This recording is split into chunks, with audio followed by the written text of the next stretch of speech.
ఓం శ్రీమాత్రే నమః. దుర్గమ్మ తల్లి మీకు కోటి కోటి ప్రణామాలు తల్లి. జగన్మాత ఆదిపరాశక్తి జగజ్జనని ఈశ్వరి మా మాతే మహాకాళి. అమ్మ మహాకాళి రూపంలో దుష్టులని సంహరించి శత్రునాశనం చెయ్యి తల్లి. మాకు శత్రుపీడ లేకుండా చూడమ్మా జగన్మాత. అమ్మ అలాగే దుర్గా రూపంలో, త్రిపుర సుందరి రూపం, మహాకాళి రూపంలో మమ్మల్ని చల్లగా చూడండి తల్లి. అన్ని రూపాలు మీవే తల్లి, అన్నీ మీరే, అంతా మీరే. మేము ఏ రూపంలో మిమ్మల్ని ఆరాధించినా కానీ ఆ రూపంలో మీరు మాకు సదా తోడుండి రక్షించి కరుణ కటాక్షాన్ని అనుగ్రహించండి అమ్మా.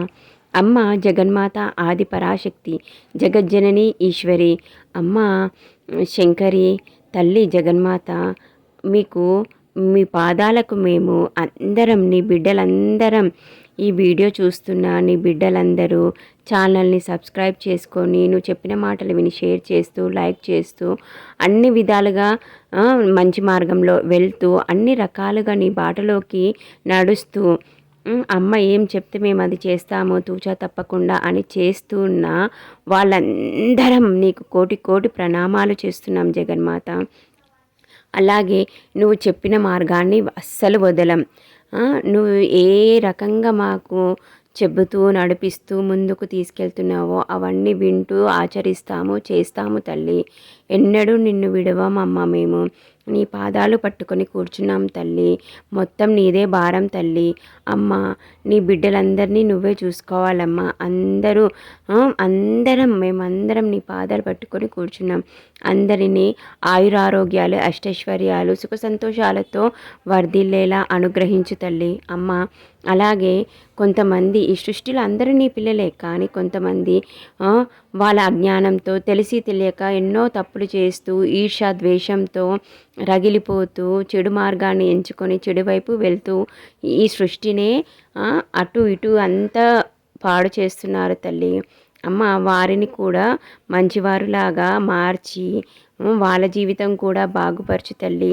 ఎందుకంటే అందరూ బాగుండాలి, అందులో మేముండాలి అని అనుకుంటాం కదా తల్లి. అలాగే నీ మీద మాకు పూర్తి భక్తి, విశ్వాసం, నమ్మకం, ప్రేమ అన్నీ ఉన్నాయి తల్లి. ఈ జగత్తుని మార్చగలిగింది మీరొక్కరే తల్లి. అమ్మ అంతా మంచిగుండి చల్లగా ఉండి అందరూ సంతోషంగా జీవితాన్ని గడిపేలా నువ్వే చూడు తల్లి జగన్మాత.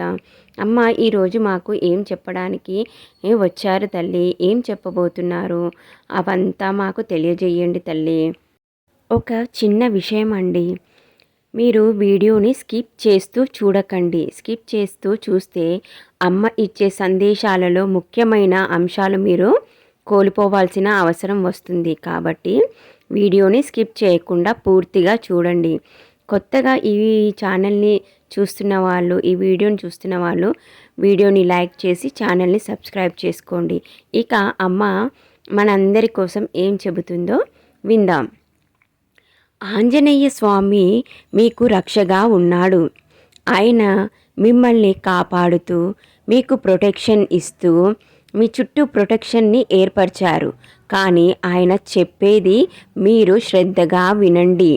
అమ్మ చెబుతుంది, శ్రీ ఆంజనేయ స్వామి మీకోసం వచ్చాడు, మీ దగ్గరికి వచ్చాడు స్వామి. తండ్రి మన కోసం వచ్చాడంటే అదే ఎంతో మనం చేసుకున్న పుణ్యఫలం. ఆయన మనని రక్షిస్తూ మనని కాపాడుతూ ఎల్లవేళలా మనని కంటికి రెప్పలా చూసుకుంటున్నాడు. తండ్రి మన చుట్టూ రక్షణ కవచాన్ని ఏర్పరిచాడు. అలా చేసి కొన్ని ముఖ్యమైన విషయాలు మనకు చెబుతున్నాడు. అవి మనం జాగ్రత్తగా విని పాటించాల్సిన అవసరం ఎక్కువగా ఉంది ఇప్పుడు ఉన్న ఈ సమయంలో. మీ శత్రువులు మీ కుండలిని శక్తిని మీ దగ్గరి నుండి లాక్కోవడానికి ఎన్నో ప్రయత్నాలు చేస్తూనే ఉన్నారు కూడా ఇప్పటివరకు కూడా. ఇంకా కూడా వాళ్ళు ఆపట్లేదు ఎలాంటి ప్రయత్నాలు కూడా. ఇంతకుముందు వీడియోలో నేను మీకు ఎన్నోసార్లు చెప్పాను కదండి, మీ కుండలిని శక్తి జాగృతం అవుతుంది. దాని నుంచి మీరు మీ శత్రువుల నుండి ఎలాంటి ప్రాబ్లమ్స్ ఎదుర్కొంటున్నారో, వాళ్ళు ఏమి చేసి ఎలా అయినా మీ దగ్గర నుండి ఆ శక్తిని లాక్కోవాలని చూస్తున్నారో, అలాగే అది జాగృతం ఎలా అవుతుంది, ఎలా జాగృతమై ముందుకు నడుస్తుందో కూడా అన్నీ డీటెయిల్గా చెప్పాను. ఒక్కసారి ముందు వీడియోలని మీరు ఒకసారి చూడండి, మీకు ఇంకా స్పష్టంగా తెలుస్తుంది కుండలిని శక్తి జాగృతం ఎలా అయింది, అలాగే మీకు మీ శత్రువులు ఎలాంటి ప్రాబ్లమ్స్ క్రియేట్ చేస్తున్నారు, ఎలా ఏ రకంగా మీరు తప్పించుకోగలుగుతారు, ఇలాంటివన్నీ మీకు ఆ వీడియోస్లలో క్లియర్గా ఎక్స్ప్లెయిన్ చేశాను. ఒక్కసారి ఆ వీడియోస్ చూడండి. మీరు బాగా గమనించి చూసుకోండి. మీ కుండలిని శక్తి జాగృతం అవుతూ ఉంటే మీకు ఏమేమి చెయ్యాలనిపిస్తుంది అనేది తెలుసుకోండి. ప్రకృతితో అంటే మీరు ప్రకృతితో ఎక్కువగా ఉండడం, ప్రకృతితో ఉండడము, ఎక్కువగా ఉండడము, ఇలాంటివి నేచర్తో ఉండడము, ఇలాంటివి మీకు ఎక్కువగా ఫీల్ అవుతూ ఉంటారు. ఎందుకంటే కుండలిని శక్తి వచ్చేసి ఆది పరాశక్తి జగన్మాత మనకు మన యొక్క శరీరంలో 7 చక్రాస్ ఉంటాయి కదా, దాన్ని యాక్టివేట్ చేస్తున్నప్పుడు మనకి ఈ కుండలిని శక్తి జాగృతం అవుతుంది. మన బాడీలో ఏమవుతుందంటే స్టార్టింగ్ మనకి కొన్ని చిన్న చిన్న ఇష్యూస్ లాగా వస్తూ ఉంటాయి. అలాగే మనకు డిఫరెంట్ చేంజెస్ వస్తాయి మన బాడీలో కానీ, అలాగే మనకి ఆలోచనలో కానీ, మన ఇష్టాల్లో కానీ, ప్రతి ఒక్క దాంట్లో చాలా చేంజెస్ వస్తాయి అన్నమాట. సో మీరు అవన్నీ మీరు తెలుసుకొని ఉండాలి. ఎందుకంటే అప్పుడే మీకు తెలుస్తుంది మీ కుండలిని శక్తి జాగృతం అయ్యిందా, ఎంతవరకు జాగృతం అయింది, ఎలా వెళ్తుంది, మేము ఇంకా ఏం చేయాలి, శత్రువుల నుంచి మీ యొక్క కుండలిని శక్తిని ఎలా కాపాడుకోవాలి, దాన్ని ప్రొటెక్షన్ ఎలా చేసుకోవాలి, ఇలాంటివన్నీ మీరు తెలుసుకొని ఉండాలి. అందుకే తండ్రి మీకోసము ఇందులో కొన్ని విషయాలు చెబుతున్నాడు. వాటిని మీరు జాగ్రత్తగా విని పాటించండి. ప్రకృతి వైపు తొందరగా ఎక్కువగా అట్రాక్ట్ అవుతారు మీరు. మీ లోపల ఏమవుతుందంటే నేచర్తోనే ఉండాలనిపిస్తుంది, అంటే ప్రకృతిలోనే ఉండాలనిపిస్తుంది. ప్రకృతికి సంబంధించిన పనులు చేయాలనిపిస్తుంది. అలాగే మొక్కలు నాటాలనిపిస్తుంది, మట్టిలో కొద్దిసేపు ఆడుకోవాలనిపిస్తుంది, మట్టిలో కూర్చోవాలనిపిస్తుంది, పాదాలతో మట్టిని తాకుతూ ఉండాలనిపిస్తుంది, జలపాతాలను చూడాలనిపించడము, ఇలాంటివి మీకు చాలా అనిపిస్తూ ఉంటాయన్నమాట. మీరు ఎంత బిజీ పర్సన్ అయినా స్వామి అదే చెప్తున్నారనమాట, అర్థం చేసుకోండి. మీరు ఎంత బిజీ లైఫ్లో ఉన్నా కానీ మీకు ఈ కుండలిని శక్తి జాగృతం అవుతూ ఉన్నప్పుడు, అయ్యి కొంచెం ముందుకు సాగుతున్నప్పుడు ఏమవుతుందంటే ప్రకృతితో మీరు తొందరగా ఎక్కువగా ప్రకృతి వైపు ఆకర్షణీయంగా ఇదైపోతూ ఉంటారనమాట. అంటే చెట్లను చూడగానే ఏదో తెలియని ఫీలింగ్ రావడము, పువ్వుల వైపు, మట్టితో వర్షం పడుతున్నప్పుడు జలపాతాలని ఇవన్నీ చూస్తుంటే చిన్నప్పటి మీరు అంటే చిన్న పిల్లలు వాళ్ళకి ఏమీ తెలియదు, మంచి చెడు ఏదీ తెలియదు వాళ్ళు ఏంది పసివాళ్ళు దైవంతో సమానం. వాళ్ళు అప్పుడు ఎట్లా వర్షం పడుతుంటే ఆడుకోవాలని అలా వాళ్ళు ఎలా ఫీల్ అవుతూ ఉంటారో ఇప్పుడు మీ లోపల అలాంటి ఫీలింగ్స్ వస్తూ ఉంటాయి అన్నమాట. ప్రకృతి వైపు ఎక్కువగా అట్రాక్షన్ మీకు అవుతూ ఉంటుంది. మీరు అటువైపుగానే వెళ్ళాలని ఎక్కువగా చూస్తూ ఉంటారు. ఎంత బిజీ లైఫ్ ఉన్నా మీది, మీరు ఎక్కువగా సమయం ప్రకృతితోని గడపాలని చూస్తూ ఉంటారు.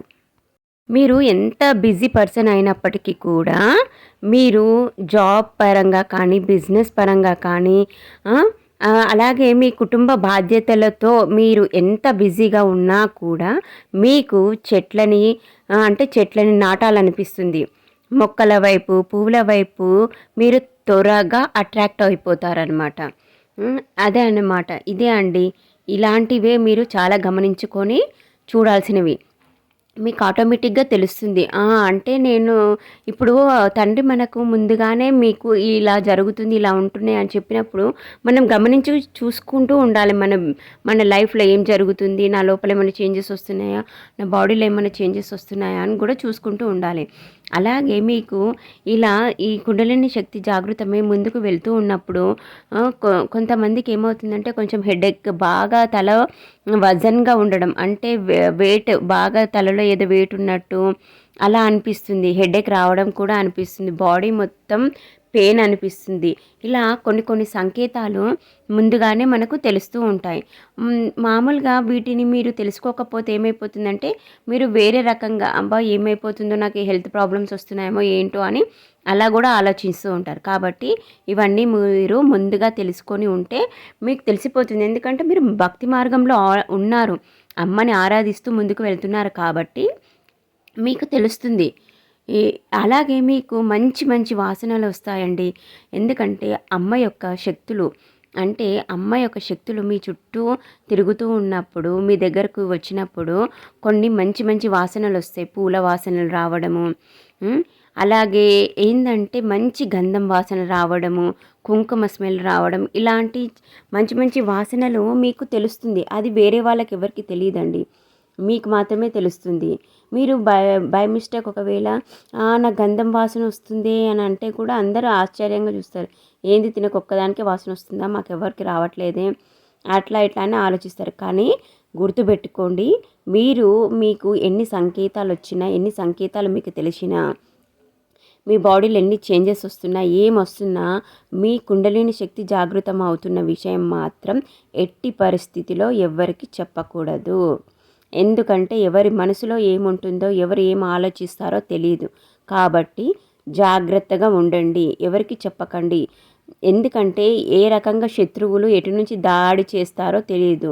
ఎందుకంటే మీ దగ్గర ఉన్న శక్తిని లాక్కోవడానికి ఎదురు చూస్తూ వాళ్ళు ఎలా అంటే గోతికాడ నక్క కాచుకొని ఉంటుంది అన్న ఒక సామెతలు ఉంటాయి కదండి, ఆ రకంగా వీళ్ళు ఎదురు చూస్తూ ఉన్నారు. ఎప్పుడు సమయం దొరుకుతుందా, ఎప్పుడు అటాక్ చేసేద్దామా, ఎప్పుడు లాగేసుకుందామా ప్రతి ఒక్కటి అన్నట్టు. కాబట్టి జాగ్రత్తగా ఉండండి.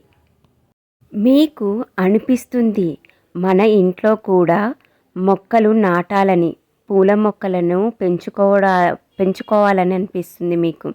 ఎందుకంటే మీరు నేచర్కి దగ్గర అవుతూ ఉంటారు కదా.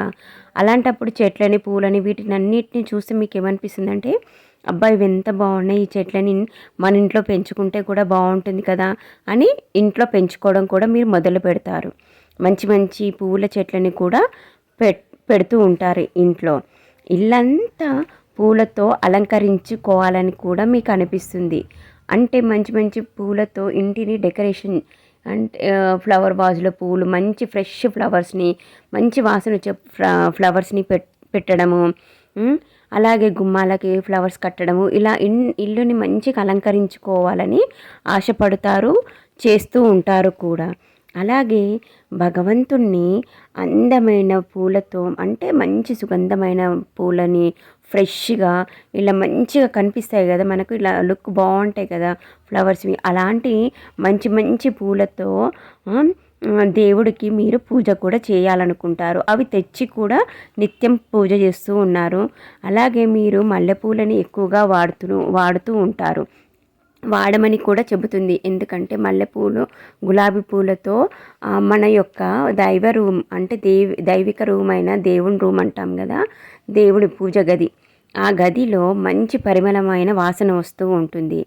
అలాగే ధూపం మాత్రం ఖచ్చితంగా వెయ్యమని చెబుతున్నారు. ధూపం వెయ్యడం వల్ల ఏమవుతుందంటే ఇంట్లో ఉన్న నెగిటివ్నెస్ అనేది కొద్దిగా స్లోగా మీకు బయటికి వెళ్ళిపోతూ ఉంటుంది. ఇల్లు మాత్రం ఎప్పటికప్పుడు శుభ్రంగా ఉండాలి, ఇది ఖచ్చితమండి. ఇల్లు మీరు క్లీన్ చేసుకునేటప్పుడు కల్లుప్పు నీళ్ళల్లో వేసుకొని మొత్తం క్లీన్ చేసుకోండి, ఇల్లంతా క్లీన్ చేసుకోవాలి. అలాగే ఇంట్లో ఆవు పంచకం కంపల్సరీ చల్లుకోవాలి. ఒకవేళ మీకు ఆవు పంచకం అందుబాటులో లేకపోతే గంగా జలాన్ని వాడుకోండి. అది కూడా అందుబాటులో లేకపోతే కొద్దిగా నీళ్ళల్లో కొంచెం పసుపుని, విభూదిని కలిపి శివయ్య నామాన్నన్నా, అమ్మ నామాన్నన్నా 11 సార్లు జపించుకొని, వాటిలో ఆ నీళ్ళల్లో చేయి పెట్టి 11 సార్లు జపించుకొని వాటిని చేయితో ఇలా కలిపి ఇల్లంతా చల్లండి. అది కూడా మీకు చాలా మంచి జరుగుతుంది. ఇవన్నీ శ్రీ ఆంజనేయ స్వామి మీకు ముందు జాగ్రత్తలన్నీ చెబుతున్నాడు. కాబట్టి ఖచ్చితంగా స్వామి చెప్పేటివి విని ఆలకించి పాటించండి.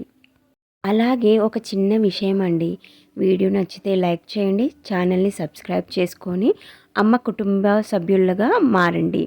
అలాగే బెల్లుని ఎప్పుడు ఆన్లో పెట్టుకోండి, అమ్మ మాట్లాడగానే వెంటనే మీకు చేరుతుంది. వీలైనంత వరకు వీడియోని షేర్ చేయండి. కమెంట్లో అమ్మకి ధన్యవాదాలు తెలుపుకుంటూ జై దుర్గా అని రాయండి. ఇవి మాత్రం మర్చిపోకుండా ఎప్పటికప్పుడు చేస్తూ ఉండండి. ఎందుకంటే అమ్మ యొక్క ఆశీర్వాదం, అమ్మ ఒక్కదానివే అని కాదు, మన శ్రీ ఆంజనేయ స్వామి, శివయ్యవి, ప్రతి ఒక్క దేవాన దేవతల ఆశీర్వాదాలు మీకు దక్కుతాయి. వాటిని మీరు స్వీకరిస్తేనే కదండి ధన్యవాదాలు తెలుపుకొని వారి నామాన్ని మీరు అక్కడ చెప్పి కామెంట్లో ధన్యవాదాలు తెలుపుకుంటే వాళ్ళ అనుగ్రహం ఎప్పటికప్పుడు మీకు చేరుతూ ఉంటుంది. మీపై చల్లని చూపు ఉంటుంది. కాబట్టి ఖచ్చితంగా చెయ్యండి. అలాగే స్వామి ఏం చెబుతున్నారంటే మీరు భగవంతుడికి మంచి మంచి పూలతో పూజ చెయ్యడం ఇలాంటివన్నీ చేస్తున్నారు. అది మీ లోపల ఒక ఆశ. ఆశ అంటే ఇట్లా చేయాలి, నేను ఇలాంటి ఈ టైప్లో పూజ చేసుకోవాలి, అమ్మని ఈ రకంగా ఆరాధించుకోవాలి, ఇలా చేసుకోవాలి అని ఎన్నో కోరికలు మీ లోపల వస్తూ ఉంటాయన్నమాట. అలాగే స్వామి ఏం చెబుతున్నారంటే పశువులకి, పక్షులకి మీరు అన్నం అంటే పశువులకి అన్నం పెట్టడం, మీతో ఏదైతే అది అండి, వాటికి దాన అంటే గడ్డి ఆవులకి గడ్డి పెట్టడం, అన్నం పెట్టడం, పక్షులకి విత్తనాలు వేయడం ఉంటాయి కదా, గోధుమలు, పప్పులు, ఇలాంటివన్నీ వాటికి ఆహారంగా వెయ్యండి. వేస్తే మీకు చాలా మంచి ఒక అమూల్యమైన శక్తి వాటి నుంచి మీకు లభిస్తుందని స్వామి చెబుతున్నాడు. అలాగే ఖచ్చితంగా మీ యొక్క పూర్వీకుల ఆశీర్వాదాన్ని మీరు తీసుకోవాల్సి ఉంటుంది. మీ పెద్దవాళ్ళని అంటే ఎవరైతే మన పెద్దవాళ్ళు ఉంటారు కదా, చనిపోయిన వాళ్ళు, వాళ్ళ యొక్క ఆశీర్వాదం ఎప్పుడూ వాళ్ళని మాత్రం ఎవరిని మాత్రం దూషించకూడదండి. కొంతమంది ఉంటారు, మాకు ఏం చేసిర్రు, ఏం పెట్టిండ్రు, మాకు ఆస్తి లేదు, ఏం లేదు, తినడానికి తిండి కూడా గతి లేకుండా చేసిపోయారు, అది ఇది అని అంటారు. అట్లా ఎప్పుడు అనొద్దండి. ఎందుకంటే అది తప్పు అలా అనడం. వాళ్ళతో అయింది వాళ్ళు చేశారు, వాళ్ళ కర్మఫలాన్ని వాళ్ళు అనుభవించి వాళ్ళు వెళ్ళిపోయారు. ఇప్పుడు మీకు అది అంత లేదు అంటే మనం ఏ జన్మలు ఏమేమి చేసుకొని వచ్చామో, మన కర్మఫలం ఎలా ఉందో అవన్నీ మనకు తెలియదు. వాళ్ళు పైనుంచి చూస్తూ వాళ్ళ ఆశీర్వాదం మీకు అనుగ్రహిస్తేనే మీరు కూడా వాళ్ళ ఏదైనా కదా, పెద్దలు ఆశీర్వాదం దక్కుతేనే పిల్లలు సుఖ సంతోషాలతో ఉంటారు. మీరు ఇలా ఎప్పుడు వాళ్ళని దూషిస్తూ ఉంటే వాళ్ళ మనసు బాధపడితే మీ జీవితాలు ఇలాగే నడుస్తూ ఉంటాయి. కాబట్టి ఎప్పుడు అలా చేయకండి. మీ పూర్వీకుల ఆశీర్వాదం ఖచ్చితంగా మంచిగా తీసుకోండి. వాళ్ళకి మీకు రోజు వాళ్ళని జపిస్తూ వాళ్ళనే ఇది చేస్తూ ఉండమని చెప్పట్లేదు. మీకు వీలైనప్పుడైనా పెద్దలకి, పూర్వీకులకి మా వైపు నుంచి మేమేమన్నా తెలిసి తెలియక తప్పులు చేసినా, మిమ్మల్ని ఏమన్నా దూషించి అనరాని మాట అన్నా క్షమించండి. అలాగే మీకు మేము పాదాలకు కోటి కోటి ప్రణామాలు చేస్తున్నాం, మమ్మల్ని సదా మీరు రక్షిస్తూ ఉండండి అని మీరు ఎప్పుడైతే ఇలా చెప్పుకుంటారో అప్పుడు వాళ్ళు సంతృప్తి చెందుతారు, సంతోషపడతారు. మీకు ఏదైనా కష్టం రాబోతుంటే వాళ్ళు ముందుకొచ్చి మీకు కళల రూపంలో వాటిలో మీకు చెబుతూ ఉంటారు. కాబట్టి జాగ్రత్తగా ఉండి అన్నీ ఆచితూచి అడుగులు వేస్తూ ముందుకు సాగండి. ఇది మాత్రం గుర్తుపెట్టుకోండి. మీరు ఏ దానికి భయపడకండి. ఎందుకంటే అమ్మ మీ వెంటనే ఉంది. మీకు ఎప్పటికప్పుడు జాగ్రత్తలు చెబుతూ సూచనలు ఇస్తూ మిమ్మల్ని ముందుకు నడిపిస్తుంది. అలాగే అమ్మ చెప్పినట్లు మీరు అన్నీ చేసుకుంటూ ఉంటే, తల్లిదండ్రులు చెప్పినట్టు పిల్లలు మారి ప్రతి విషయంలో మారి అన్నీ చేసుకుంటూ ఉంటే అంత మంచిగా జరుగుతుంది. ముందుకు ఈజీగా సాగగలుగుతారు జీవితంలో. అలాగే వాళ్ళ అనుగ్రహం, కరుణ కటాక్షం, వాళ్ళ రక్ష ఎప్పుడు మనపై ఉంటుంది. అలాగే మీకు ఏంటంటే ఎక్కువగా మనుషులతో కలవడం, మాట్లాడడం ఇలాంటివన్నీ కూడా మీరు చాలా తక్కువ చేసేస్తారు. ఎక్కువ మనుషులతో ఉండడం తగ్గించేస్తారనమాట. అంటే బయట అందరు కొంతమంది ఇట్లా ఉంటారు కదండి, కూర్చొని ముచ్చట్లు పెట్టడం, అలాంటివి ఏవి చేయకుండా అన్నీ తగ్గించేస్తారు. మీరు అమ్మ, భక్తి, పూజ, మీ ఇవి ధ్యానం చేసుకోవడం ఇవే మీకు ఎక్కువగా అయిపోతాయి. ఎక్కువగా నేచర్తో ఉండడం ఇలాంటివే మీరు మీ మనసుకు నచ్చితే మీ లోపల ఆశలు కూడా అలానే పెరుగుతాయి. మీరు అలాగే ఉండడం మొదలు పెడతారు. ఇంకొకటి మీకు బటర్ఫ్లైస్ కూడా కనిపిస్తూ ఉంటాయి. ఇది కూడా చాలా మంచి సూచన. ఫెదర్స్ దొరకడము అంటే పక్షుల యొక్క ఈకలు ఉంటాయి కదా, అవి అప్పుడప్పుడు పక్షుల ఈకలు దొరకడము ఇలాంటివి కూడా మీకు చాలా మంచి జరగడానికి సూచనలు అన్నమాట. అలాగే ఇంటి లోపల పక్షులకి ఆహారం పెట్టడం, జంతువులకి ఆహారం పెట్టడం మాత్రం మర్చిపోకండి. ఎందుకంటే అవి మీ కోసమే వస్తాయి. మీ పూర్వీకులు ఆ రూపంలో కూడా రావచ్చు. కాబట్టి మీరు ఆ రకంగా పెట్టడం వల్ల వాళ్ళు వాటిని స్వీకరించి మిమ్మల్ని ఆశీర్వదించి వెళ్తారు. అన్నీ తెలుసుకొని జాగ్రత్తగా పాటిస్తూ ముందుకు వెళ్ళండి. జై దుర్గా, జై జై దుర్గా. ఓం నమ శివాయ, ఓం నమ శివాయ.